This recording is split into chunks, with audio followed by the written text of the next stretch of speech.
kain kan bisa dibuat menjadi kertas.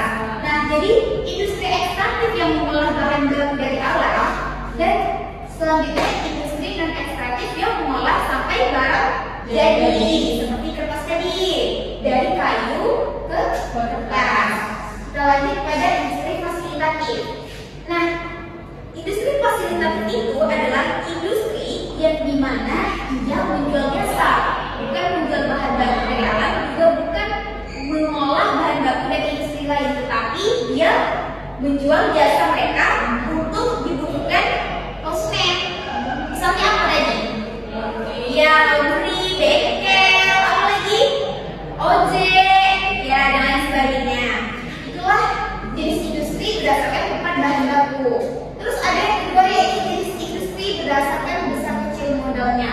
Yang pertama ada industri padat modal dan padat karya. Nah, apa sih perbedaan industri padat modal dan padat karya? Ada nggak yang tahu? Nggak tahu? Tahu Bu. Oke. Perbedaan dari industri padat modal dan industri padat karya yakni adalah kalau industri padat modal itu ibaratnya kalau modal dia butuh banyak modal untuk industrinya, untuk perusahaannya. Jadi selain membutuhkan banyak modal untuk industrinya, dia juga membutuhkan banyak tenaga kerja. Tetapi kalau industri padat modal ini lebih mencakup banyak tenaga mesin daripada tenaga kerja manusia. Sedangkan industri padat karya itu lebih membutuhkan banyak tenaga kerja manusia dibandingkan tenaga kerja mesin. Contohnya industri padat modal itu seperti PT-PT kayak Indomie, itu kan banyak yang tenaga mesin kan yang dibuatnya. Nah, kalau industri padat karya itu beda lagi. Kalau industri padat karya itu lebih membutuhkan tenaga kerja manusia yang banyak daripada tenaga mesin. Sampai di sini paham? Bisa dimengerti semuanya? Bisa. Oke, next ya, kalau udah mengerti, kita lanjut pada jenis industri yang ketiga yang berdasarkan jumlah tenaga kerja. Yang pertama yaitu ada industri rumah tangga, yang dimana industri ini berjumlah antara 1 sampai 4 orang. Contohnya dalam lingkup kita apa? 1 sampai 4 orang, iya. Rumah tangga, keluarga, seperti keluarga itu juga termasuk ibaratnya suatu lingkup organisasi. Terus yang kedua ini ada industri kecil yang dimana tenaga kerjanya itu berjumlah 5 sampai 19 orang. Seperti apa itu? 5 sampai 19 orang. Seperti apa? Organisasi? Ya seperti 5 ya, benar sekali. Terus ada industri sedang atau menengah. Ini industri yang jumlah karyawan atau tenaga kerjanya berjumlah 20 sampai 99 orang. Lebih banyak ya. Berarti di atasnya lagi. Misalnya ibaratnya kalian membayangkan apa sih industri yang jumlah tenaga kerjanya itu 20 sampai 99 orang, misalnya kan? Lanjut pada industri yang keempat, ini industri besar, yakni industri yang jumlah karyawan atau tenaga kerjanya berjumlah 100 orang atau lebih. Nah, misalnya ini tadi yang tambangan itu kan membutuhkan tenaga kerja yang banyak kan? Nah, setelah itu kita masuk pada jenis industri berdasarkan pemilihan lokasi. Yang pertama ini ada industri yang berorientasi atau berada pada pasar market oriented industry, yaitu industri yang didirikan sesuai dengan potensi target konsumen. Industri ini didirikan dekat dengan konsumen potensial berada. Seperti jika kalian ingin mendirikan suatu, ibaratnya bukan suatu apa ya namanya, suatu usaha. Tentu kalian ingin memilih lokasi yang strategis, yang dekat dengan tempat keramaian, yang dekat dengan warga-warga masyarakat di sekitar, agar usaha kalian itu berjalan dengan lancar. Terus yang kedua ini ada industri yang berorientasi atau berada pada tenaga kerja, yakni industri yang lokasinya di pusat pemukiman penduduk, karena biasanya industri jenis tersebut membutuhkan banyak pekerja atau pegawai. Misalnya apa?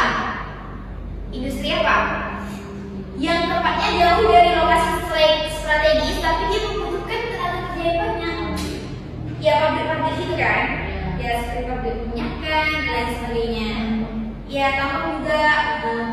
Terus yang terakhir ada industri yang berorientasi atau menggunakan pada bahan baku, seperti jenis industri yang lokasinya dekat dengan sumber bahan baku seperti tadi, seperti perikanan, harus dekat dengan alam sekitar seperti laut. Nah, biar bisa nanti bahan bakunya itu dengan lebih mudah didapatkan. Sampai sini paham? Baik, kita lanjut materi selanjutnya. Ini tentang jenis industri berdasarkan produk yang dihasilkan. Ini ada 3. Siapa yang mau baca? Ada yang mau baca? Silakan ya, Sob. Jenis industri berdasarkan produk yang dihasilkan. Yang A, industri primer, yaitu industri yang bahan bentuknya bukan hasil olahan langsung atau tanpa diolah terlebih dahulu. Contohnya adalah hasil produksi pertanian, peternakan, perkebunan, perikanan, dan sebagainya. Yang B, industri sekunder, yaitu industri yang bahan mentah diolah sehingga menghasilkan barang yang diolah kembali. Misalnya adalah permintaan benang sutra, komponen elektronik, dan sebagainya. Yang C itu industri tersier, adalah industri yang produk atau barangnya berupa layanan jasa. Contohnya seperti telekomunikasi, transportasi, industri jasa keuangan, dan sebagainya. Ya, ini tadi jenis industri berdasarkan produk yang dihasilkan, yaitu ada yang pertama ini industri primer, di mana industri tersebut bahan produksinya itu bukan hasil olahan dari langsung terlebih dahulu, tetapi itu kayak tadi dia itu membutuhkan alam sekitar seperti peternakan, perkebunan, perikanan, dan lain sebagainya. Selanjutnya ada industri sekunder, yang dimana industri ini bahan mentah diolah sehingga menghasilkan barang-barang untuk diolah kembali, seperti yang kita jelaskan tadi, industri non ekstraktif, ya, yang dimana industri ekstraktif yang mengolah bahan mentahnya dan industri non ekstraktif yang mengolah sampai bahannya sampai jadi, misalnya permintaan benang sutra, komponen elektronik, dan lain sebagainya. Yang terakhir ada industri tersier, yang dimana industri ini produk atau barangnya itu berupa layanan jasa seperti telekomunikasi, transportasi, industri jasa keuangan, dan lain sebagainya. Bisa lah kan dipahami layanan jasa? Oke, kita lanjut pada industri jasa keuangan. Sebelum kita melanjutkan materi selanjutnya, nampaknya ini kurang fresh ya. Apakah kamu ngantuk atau apa nih? Tidak, belum makan? Belum. Ya udah kalau gitu kita main game dulu ya. Biar lebih fresh, biar lebih flow pemikirannya. Silakan pegang semuanya.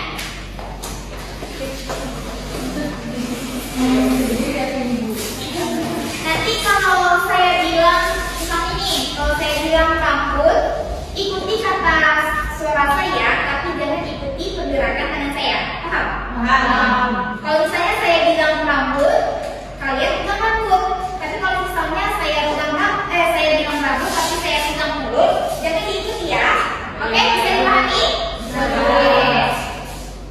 Kita mulai ya. Iya. Mulut, hidung, mulut,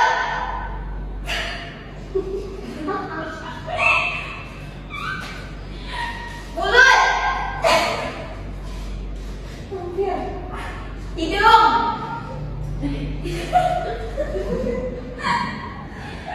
telinga, rambut, mulut,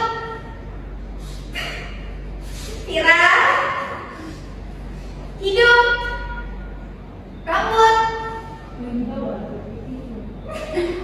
tangan, rambut, telinga, rambut, hidung. Ya udah. Biar betul ya. Oke. Sekarang kita main game. Kita lanjut pada materi yang selanjutnya, yaitu tentang industri jasa keuangan. Di sini Anda bisa lihat pengertian dari industri jasa keuangan, yakni sektor bisnis yang fokuskan pada usaha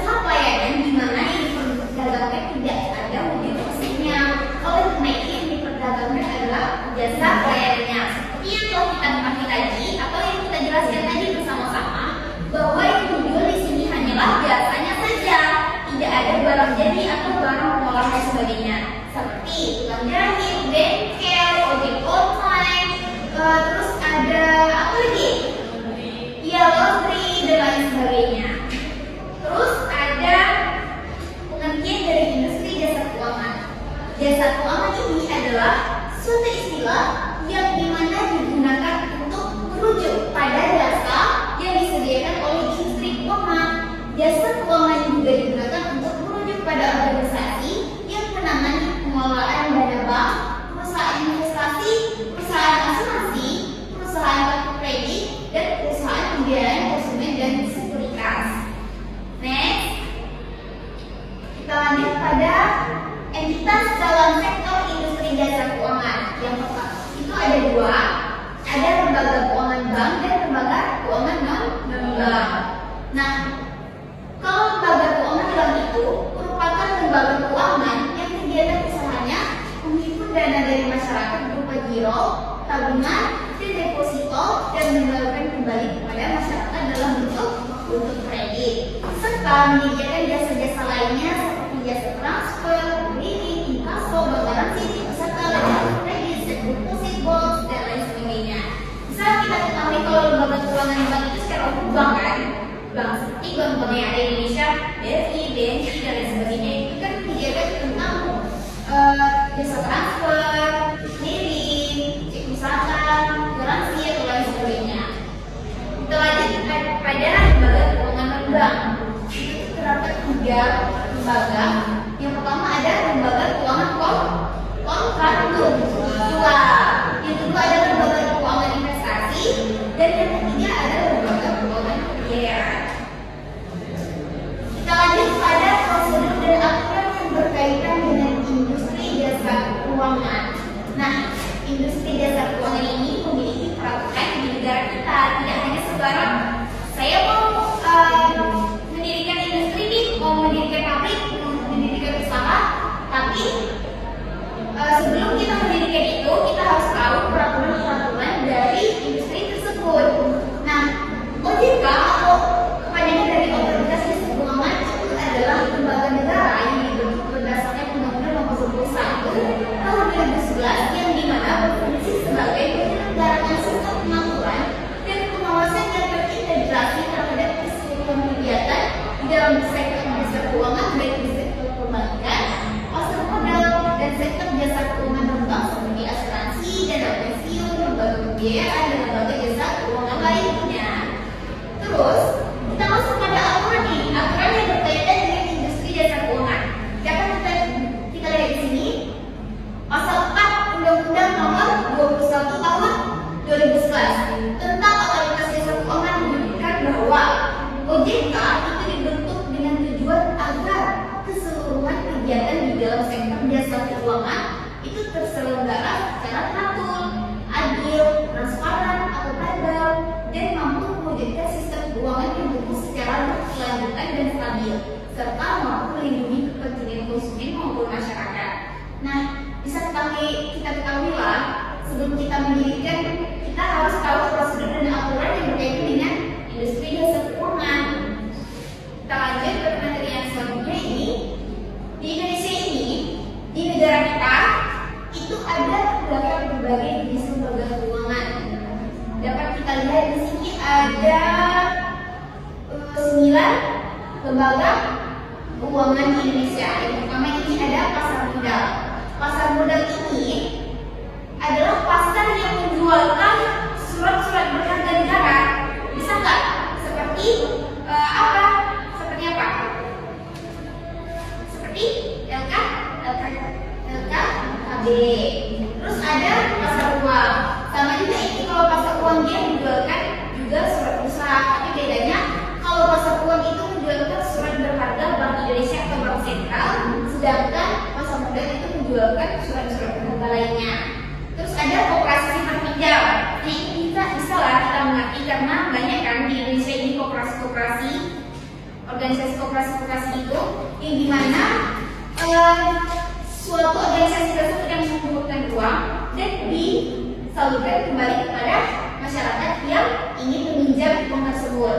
Terus ada yang keempat ini perusahaan pegadaian. Ini tidak asing lagi lah ya di dunia kita kalau misalnya mendengar kata pegawaian. Nah, berarti pada perusahaan sewa guna kayak leasing gitu. Tahu leasing? Tahu kan? Kayak kita menyewa, habis itu nanti bayar leasing. Kayak leasing motor atau leasing mobil dan lain sebagainya. Nanti kita ke perusahaan asuransi. Nah, perusahaan asuransi ini perusahaan yang asuransi. Ibarat kita mencari apa ya? Mencari investor asuransi. Ya, terus ada perusahaan yang jaga income. Yang dimana ini perusahaan ini ibaratnya kita bisa kredit dari perusahaan ini. Terus ada perusahaan jaga modal ventura sama aja. Terus terakhir ada dana pensiun. Dana pensiun ini ibaratnya dia itu bisa menjadikan dana pensiun untuk di masa depan. Terus yang terakhir ada profesi-profesi yang ada di dalam industri jasa keuangan. Yang pertama ada akuntan, ada konsultan hukum, ada penilai dan ada notaris. Kita masuk pada profesi yang pertama, ini adalah profesi akuntan. Di mana profesi ini berpihak dan bertugas menyusun, membimbing, mengawasi, menginspeksi dan memperbaiki tata buku serta administrasi perusahaan atau instansi pemerintah. Nah, akuntan ini juga mempunyai tanggung jawab untuk menjaga kualitas informasi di masa modal melalui pemberian opini yang berkualitas informasi dan independen atas laporan keuangan. Seperti apa? Akuntan. Kalau suatu industri itu sudah pasti lah di dalamnya ada seorang akuntan kan? Untuk apa? Untuk minimalisir modal serta laporannya ada. Terus yang kedua ini ada konsultan hukum, yang dimana orang yang berspesialisasi dalam hukum korporasi dalam menjalankan praktek profesinya berdasarkan surat izin usaha yang khusus yang diberikan oleh berwenang tidak dibuka pengadilan. Seperti kayak seorang dalam industri itu kita pasti mempunyai seorang konsultan hukum di mana dia berfungsi jika nanti ada kesalahan-kesalahan kita dalam industri tersebut, dia bisa ibaratnya memberikan pengamalan. Ini aturannya ini aturannya ini, gitu. Terus ada yang ketiga yaitu penilai. Penilai itu adalah pihak yang akan menentukan dan menilai perusahaan jasa keuangan tersebut atau aset yang ada di perusahaan tersebut untuk menjaga konsumen supaya tidak tertipu dan menyesuaikan dengan keadaan sebenarnya. Bidang pekerjaan utama dari profesi ini yaitu penilaian terhadap objek berupa aset pemerintah maupun perusahaan swasta. Bisa dipastikan lah ya kalau penilai ini karena bisa kan dipahami. Terus yang terakhir ada notaris. Notaris itu adalah pihak yang membuat surat-surat atau membuat akta-akta yang bersifat hukum yang disebut dengan notaris. Tidak asing lagi ya dengan kita kalau misalnya terdengar kata notaris. Oke, sekian materi hari ini. Gimana anak-anak? Dapat dipahami? Dapat, Bu. Ada yang mau ditanyakan? Tidak ada, Bu. Silakan namanya. Stefani. Apakah perusahaan industri itu penting? Kalau penting, coba jelaskan mengapa itu penting, dan jika tidak penting, coba berikan alasan. Oh gitu, baik. Pertanyaan bagus sekali ya pertanyaannya ya. Kasih hapus dulu dong. Oke. Pertanyaannya ini, mengapa industri jasa keuangan itu penting? Kalau penting mengapa dan jika tidak itu mengapa? Jadi industri jasa keuangan itu bagi negara kita itu sangat penting. Karena apa? Karena dengan ada didirikannya suatu industri, maka bertambahlah lowongan pekerjaan yang ada di Indonesia, sehingga dengan adanya lowongan pekerjaan bertambah, maka menurunnya tingkat pengangguran yang ada di Indonesia. Dan itu maka dari mengenai itu mengapa industri jasa keuangan itu penting bagi negara kita. Itu Stefani dapat mengerti? Oke. Selain itu ada yang mau ditanyakan lagi? Baik, kalau jika tidak, Ibu akan memberi tugas kepada kalian tentang kalian analisis industri-industri atau usaha-usaha yang ada di lingkungan kalian sekitar. Nanti sudah analisis tentang perusahaan tersebut bergerak di bidang apa, terus tentang bagaimana perusahaan tersebut mendirikan perusahaan itu, dari mana, aturan apa aja. Itu ya PR selanjutnya ya tentang analisis. Baik, sekian pembelajaran pada hari ini. Ibu ucapkan terima kasih banyak kepada anak-anak sekalian semuanya. Maaf juga kalau misalnya ada kata-kata ibu yang salah atau sikap ibu yang kurang menyenangkan sekalian. Ibu ucapkan terima kasih banyak. Wassalamualaikum warahmatullahi wabarakatuh. Waalaikumsalam.